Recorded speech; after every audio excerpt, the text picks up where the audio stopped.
सबको एक बनाने का काम किया। मैं धन्यवाद करना चाहूंगा कांग्रेस कमेटी का। मैं धन्यवाद करना चाहूंगा श्रीमती सोनिया गांधी जी का। मैं धन्यवाद करना चाहूंगा श्री राहुल गांधी जी का, जिन्होंने मुझे इस वक्त इस टाइम पे पार्टी से टिकट देकर लोगों की सेवा करने का अवसर प्रदान किया। साथ ही में जो पार्टियां हैं जुम मेरे तो बड़ी काली वाली कुछ ना आ गया खेत टिकट करना चाहूंगा जुम ना कि उन्होंने हमारे विधानसभा की जनता को एक मेरा तो बड़े आ गया समझ के बाहर के लोगों के हाथों में थमा दिया। चाहे वो बहुजन समाज पार्टी हो या समाजवादी पार्टी हो, आप लोगों ने देखा होगा कि ये लोग हमारे इलाके के नहीं है, हमारे देश के नहीं है, ये पता नहीं कहां के हैं। मैं शहबाजपुर का रहने वाला हूँ, शहबाजपुर डोर का। मेरी 10 रिश्तेदारी आपके यहाँ है, आपकी रिश्तेदारी मेरे यहाँ है। साथ ही मैं धन्यवाद करना चाहूंगा, अपील है कि वो लोग पंजे पर मोहर लगाकर 14 तारीख को ये सिद्ध कर दे कि हम लोग भेड़ बकरियां नहीं हैं जो हमें कोई बेच के चला जाए या बेच दे। कांग्रेस पार्टी में आपने देखा होगा या सुना होगा बुजुर्गों से, इतिहास गवाह है, जमींदारा सिस्टम था। कोई 500 गांवों का जमींदार था, कोई 1500 गांव का जमींदार था। जमींदारा सिस्टम तोड़ के दलित भाइयों को, सब भाइयों को बराबर किया। 20 बीघे जमीन सभी के हिस्से में आई। जो जितनी जमीन जोतता था उसको उतनी जमीन प्रोवाइड कराई। जैसा संरक्षण संविधान का कांग्रेस ने किया है, ऐसा किसी पार्टी ने नहीं किया। आज जो सत्ता में बैठे हैं लोग, उन लोगों से मैं पूछना चाहता हूं कि उन लोगों के बुजुर्गों ने जब हिंदुस्तान गुलामी की जंजीरों में जकड़ा हुआ था, उस वक्त अंग्रेजों का साथ दिया और हमारे क्रांतिकारियों को फांसी तक, फंदे तक पहुंचाने का काम किया। आज भी वो लोग ईस्ट इंडिया कंपनी की तरह दो लोगों को देश को बेच रहे हैं, एक अडानी और एक अंबानी। देश की सारी संस्थाएं बेच चुके हैं और ये दोनों पार्टी आपने देखा होगा उनका सहयोग समर्थन करती है। आप लोगों को देश को बचाना है तो कांग्रेस को लाना है। आज पूरा युवा बेरोजगार है, युवा रोजगार के लिए त्राही है। ये आने वाली नस्लें हमसे सवाल पूछेंगी, तुम्हें वोट डालने का हक बाबा भीमराव दिया था, तो आपने ऐसी पार्टी को वोट क्यों नहीं किया जो संविधान की रक्षा करती थी, युवाओं को रोजगार देती थी। आप लोगों का बहुत बहुत धन्यवाद चाहूंगा कि आप लोगों ने मेरा मान सम्मान बढ़ाया। आने वाली 14 तारीख में आपको बताना होगा कि ना तो हम गुलाम हैं और ना हम भेड़ बकरियां हैं और ना हम अपने युवाओं को, अपनी औलादों को ऐसी चीजें देके जाएंगे जो गुलामी के जंजीरों में जकड़े। बहुत बहुत धन्यवाद आपको। जिंदाबाद जिंदाबाद।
अधिकतर देश की संस्थाएं, फैक्ट्रियां अदानी और अंबानी को बेच दी है, जिसके चलते मेरा युवा रोजगार के लिए त्राही त्राही मचाए हुए हैं। और तो और आपने देखा होगा पेपर तक लीक हो रहे हैं इनके यहाँ। भ्रष्टाचार का आलम यह है, जो हमारी सरकार में 10 रुपए में काम भी 10 रुपए भी नहीं दिए जाते थे, वह 10 लाख दिए जाते हैं।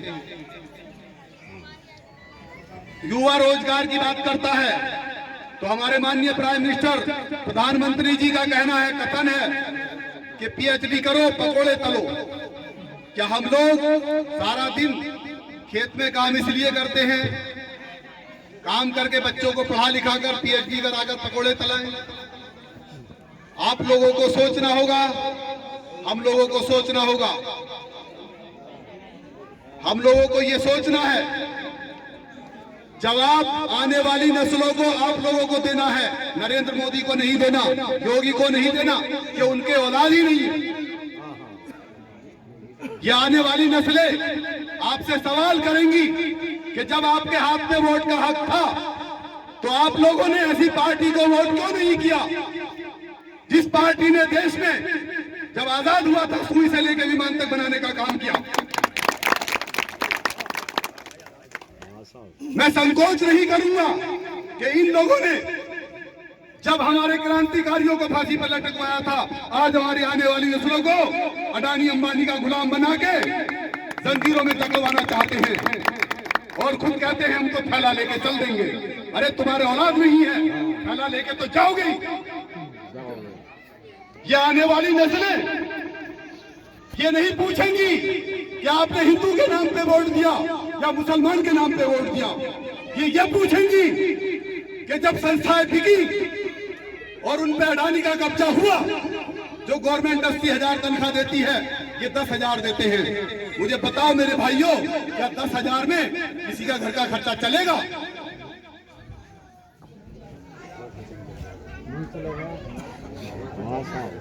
कि हमें आने वाली नस्लों को जवाब देना है। हम भेड़ बकरियां नहीं हैं जो कोई नोएडा का आदमी आगे खरीदेगा, जो कोई गाजियाबाद का खरीदेगा या इलाहाबाद का खरीदेगा। आप लोगों को यह भी सिद्ध करना है, आप लोगों को यह भी सिद्ध करना है कि हमारे बच्चे पढ़ लिख कर प्रोफेसर बनेंगे, इंजीनियर बनेंगे, पायलट बनेंगे। हमारे बच्चे पकोड़े तलवाने के लिए नहीं है। कांग्रेस का साथ देना है, पंजे पे मोहर लगानी है और इनको सबक सिखाना है। कांग्रेस पार्टी जिंदाबाद, कांग्रेस पार्टी जिंदाबाद, सिम भैया जिंदाबाद। अगर हम चूक गए तो वो दिन दूर नहीं कि ये देश दोबारा गुलाम होगा। लोगों ने देखा होगा, कोई 700 गांवों का जमींदार था, कोई 1000 गांवों का जमींदार था। इंसानियत तड़पती थी। बैल जो चलते थे उनके गोबर से जो गेहूं आके खाओ।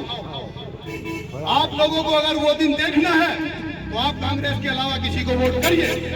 अगर नहीं देखना है तो आप हमारे साथ कंधे से कंधा मिला के रहिए। हमें अपना हक लेना भी आता है, मांगना भी आता है और छीनना भी आता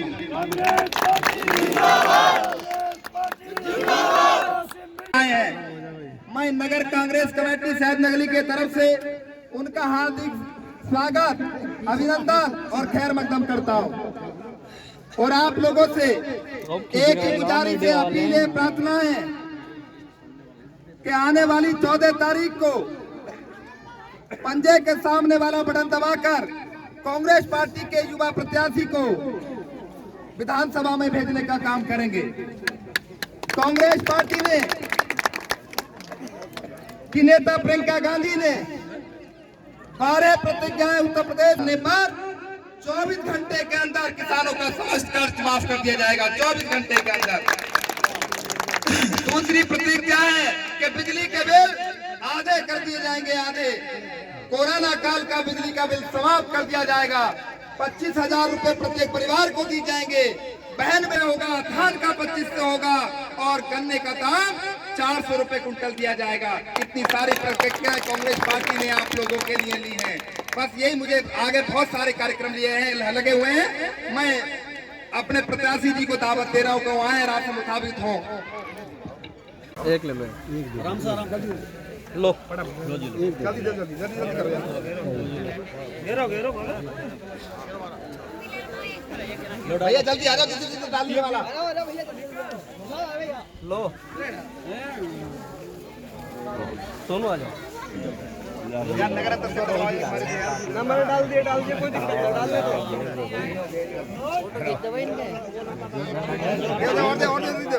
जल्दी करो यार।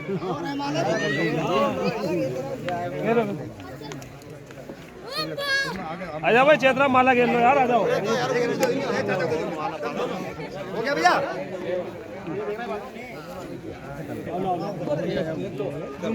फकीर आप दे दो भाई, घेर दे। चलो डालो घेरो। अरे दादा हम तो घेरी नहीं। बैठ जाओ भैया, बैठ जाओ आप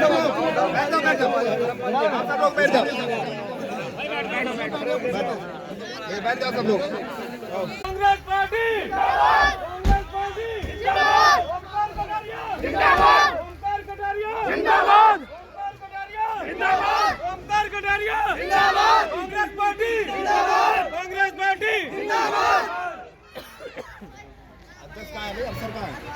हाँ हूँ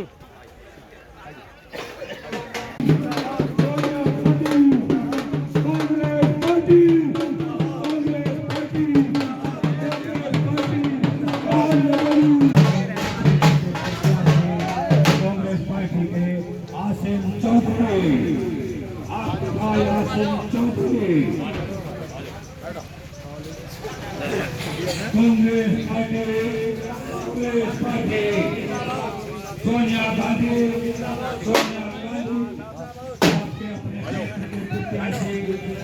कांग्रेस पार्टी के आपका भाई। हरियाणा गांव के सम्मानित ग्रामवासियों, सभी को आदाब। हरियाणा हमारा पड़ोस का गांव है और यहाँ की हमेशा से आप लोगों ने हमारा भी साथ दिया और पार्टियों का भी साथ दिया है। अभी यह घटना हुई थी इधर, जब बिजली का तार टूटा था, हम लोग आए थे, हमने ठोक के जो भी मदद हो सकती थी हमने की, जितना हम कर सकते थे। हम लोग सत्ता में नहीं, हम लोगों ने मदद की यहाँ पे। और भी कई मामला ऐसे होते रहे हैं। प्रियंका गांधी जी ने आप लोगों के बीच में आसिम साहब को अपना कैंडिडेट बना के भेजा है। कांग्रेस पार्टी सेकुलरिज्म की राजनीति करती है। हिंदू मुसलमान सिख ईसाई उसके लिए बराबर है। हिंदुस्तान मुल्क उसके लिए बराबर है। आज आप लोग देख लो, बसपा इस समय बहुजन समाज पार्टी की नेता आदरणीय मायावती जी, खुलेआम यादव जी ने, मुलायम सिंह यादव जी ने एक ऐसा प्रत्याशी आपके बीच में भेजा है, उसका ठिकाना ही नहीं मालूम कहाँ है, नोएडा का, गाजियाबाद का है, उसका ठिकाना नहीं मालूम है। दूसरी बात, कल तक वो व्यक्ति आरएसएस में था, भाजपा में था, योगी और मोदी का दाया बाया हाथ था। ऐसा व्यक्ति तुम्हारे सिर पर बिठा के रख दिया है। और मैं कहना चाहता हूँ, ये वो व्यक्ति है जो समाज से प्रत्याशी आपके बीच में बन के आया है, कि जिस व्यक्ति ने एनआरसी और सीए का जब बवाल चल रहा था, तब कांग्रेस पार्टी आपके हक के और सम्मान के लिए लड़ रही थी, तो इस व्यक्ति ने इतने भद्दे बात मुसलमान भाइयों के लिए की थी। योगी का कहर हम पर टूट रहा था, हम पे लाठियां बरसाई जा रही थी, हमारे नौजवानों को जेल भेजा जा रहा था। ये बातें आपको सवाल जरूर करना है। हम लोग देश में शांति चाहते हैं। ऐसा प्रत्याशी आपने भेज दिया। कल तक वो आरएसएस में था, भाजपा में था, नेकर पहनता था, घुटन्ना पहनता था, काली टोपी लगाता था और लठ कंधे पे रखता था। ऐसा व्यक्ति तुम्हारे सर पे तोहमत के रूप में भेजा है अखिलेश यादव जी ने। आप मेरे नौजवान भाइयों, एक वोट कांग्रेस को करना और आईना दिखाना अखिलेश यादव को कि जो हमारे हक और समाज की लड़ाई लड़ेगा, तो ये समाज उसके साथ खड़ा है, उसके साथ खड़ा है। आजम खान की लड़ाई नहीं लड़ी गई, आजम खान की लड़ाई नहीं लड़ी अखिलेश यादव ने। भाई इनको बंद कर दी थोड़ी देर को। आज हम खा जेल में हैं, उनकी लड़ाई नहीं लड़ी गई अखिलेश यादव ने, उनका पूरा परिवार चला गया क्योंकि उन्होंने हक और सम्मान की बात की, तो आपकी मदद नहीं कर सकते। मैं एक बात कहना चाहता हूँ कि कांग्रेस पार्टी ने हमेशा देश को संवरने की, सुधारने की काम की है। कुछ गलतियां घर में, परिवार में सबसे हो जाती है। मैं एक बात कहना चाहता हूँ, साक्षी महाराज के बारे में कितने लोग है जानते हैं? साक्षी महाराज, कोई साक्षी महाराज है जो हमेशा आप लोग खिलाफ जहर उगलता है, उसको राज्यसभा भेजने का काम करा। कल्याण सिंह के बारे में सब लोग जानते हैं। कल्याण सिंह को ये बात आप लोगों को 3-4 सवाल जरूर करने हैं लोगों से कि एनआरसी और सीए पे आप कहाँ थे, कोरोना में आप कहाँ थे, कहा गया मुखिया कुछ, मैं एक नाम नहीं लेना चाहता, कि समाजवादी पार्टी का जो प्रत्याशी आपने बना के भेजा है वो कहाँ का है, कहाँ के रहने वाला है, उसकी बैकग्राउंड क्या है, वो उसका इतिहास क्या है, वो आपसे पहले कहा था, ये बात आपको पूछनी है। हरियाणा गांव का एक एक वोट कांग्रेस को पड़ना चाहिए और ये सिद्ध कर दो कि जो हमारी आवाज उठाएगा हम उसके साथ हैं। बहुत बहुत धन्यवाद, आदाब। अब मैं आदरणीय प्रकाश जी महोदय के रहने वालों को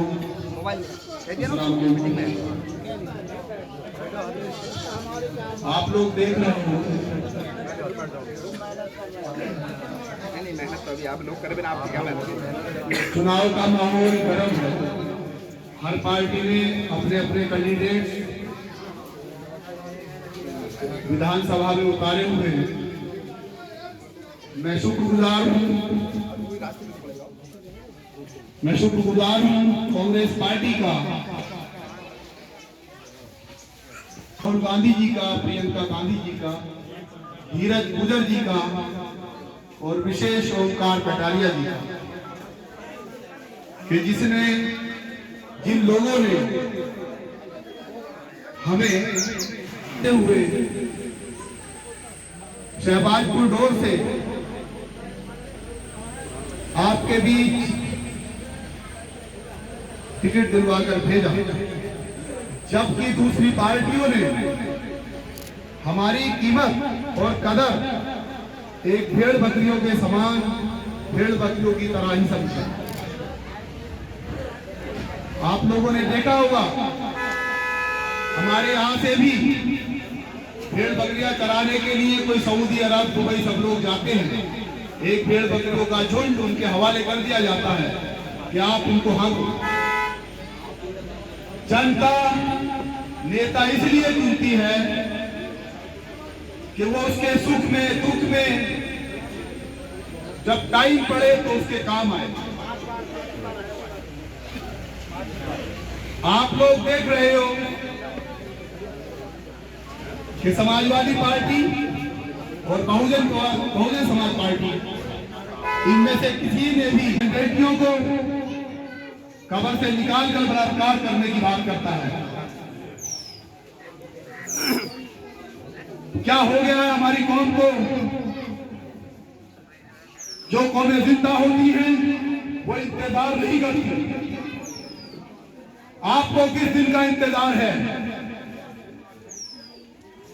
याद करिए वो पल, अभी हमारे अध्यक्ष साहब ने बताए, लखनऊ की सड़कों पर आपकी बहन मां बेटियां, मेरी बहन मां बेटियां सड़कों पर थी। हम लोगों ने जिन लोगों को, समाजवादी पार्टी को, बहुजन समाजवादी पार्टी को मुख्यमंत्री बनाया, आज भी वो अपोजिट में है। क्या माननीय अखिलेश जी की इतनी ड्यूटी नहीं बनती थी कि हमारी मां बहनों के सर पे हाथ रखता और जाके कहता कि आप संघर्ष करो, हम तुम्हारे साथ हैं? मुझे हरियाणा का एक निवासी, इस विधानसभा का एक निवासी, पूरे देश का एक निवासी अगर ये बता दे कि समाजवादी पार्टी का नेता तो नेता, एक कुत्ता भी उनकी रक्षा के लिए, उनकी बात रखने के लिए गया हो, तो मेरी चौराहे पे गर्दन काट दो।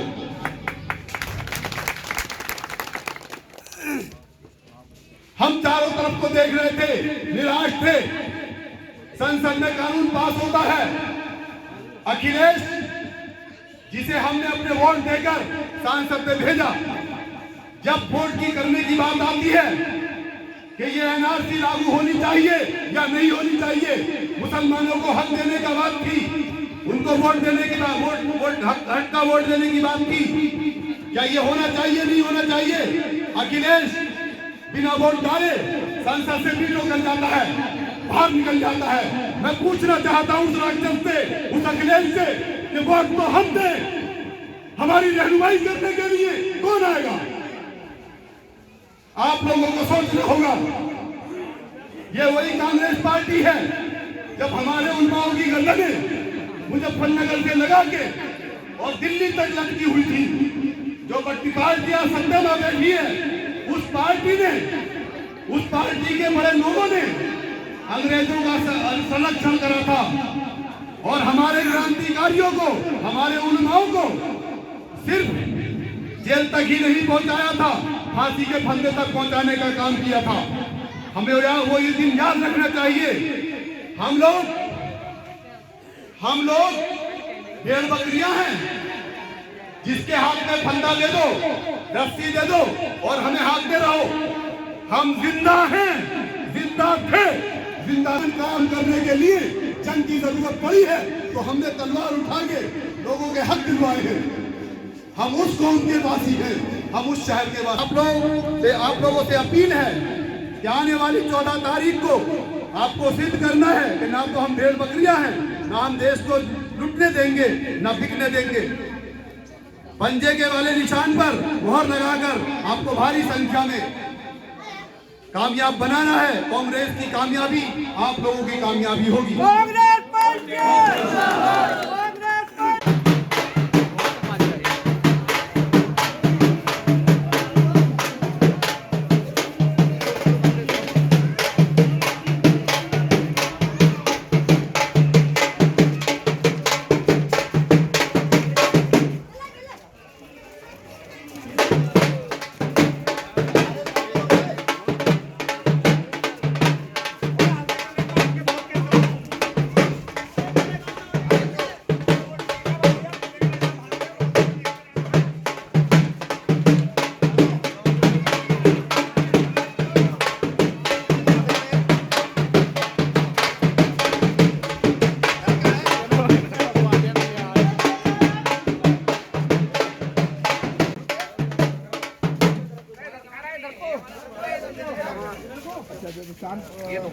जिंदाबाद।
मेरा नमस्कार, आदाब, नमस्ते।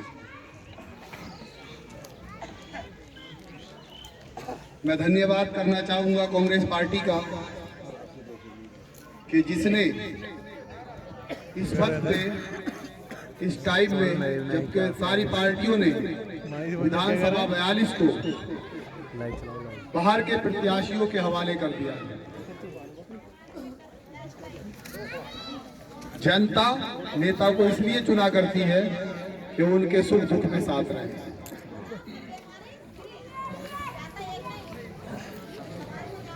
आपको पता होगा कि समाजवादी पार्टी ने जिस नेता को चुना है वो हमारी विधानसभा का ही नहीं, हमारे जिले का ही नहीं, वो हमसे कई जिले परों का आदमी है। अगर आप लोगों को और नोएडा तक कार जाने का कम से कम 10,000 का खर्चा है। मैं समझता हूं कि जो दयनीय हालत इस विधानसभा की है, पीछे आपने जिस विधायक को वोट करके जिताया था, सभी लोगों के पास एक प्रत्याशी को या अपने विधायक को ढूंढने के लिए शायद 10,000 रुपए नहीं होते। मैं धन्यवाद करना चाहूंगा कांग्रेस पार्टी का, सोनिया गांधी जी का, राहुल गांधी जी का, प्रियंका गांधी जी का, और विशेष धन्यवाद ओमकार सिंह कटारिया जी का, धीरज गुजर जी का, कि उन्होंने मुझे आपके बीच गांव शहबाजपुर डोर से उठा के आपका नेता चुनने के लिए आप लोगों के बीच भेजा। बाकी पार्टियों ने हमारी समानता भेड़ बकरियों की तरह कर दी है। जैसे भेड़ बकरियों को चराने के लिए कहीं से भी विदेश से, देश से एक आदमी बुलाया जाता है और एक झुंड उनके हवाले कर दिया जाता है कि इन भेड़ बकरियों को चराओ। कांग्रेस एक विचारधारा है और ये वो विचारधारा है जिस विचारधारा को गांधी जी लेकर आए थे। इस विचारधारा का सम्मान सिर्फ हिंदुस्तान ही नहीं करता बल्कि पूरी दुनिया करती है। इसी विचारधारा को चलते हुए कांग्रेसियों ने अंग्रेजों के कितने दमन सहे और जो पार्टी आज सत्ता पर काबिज है उसके सारा युवा जो है वो बेरोजगार है।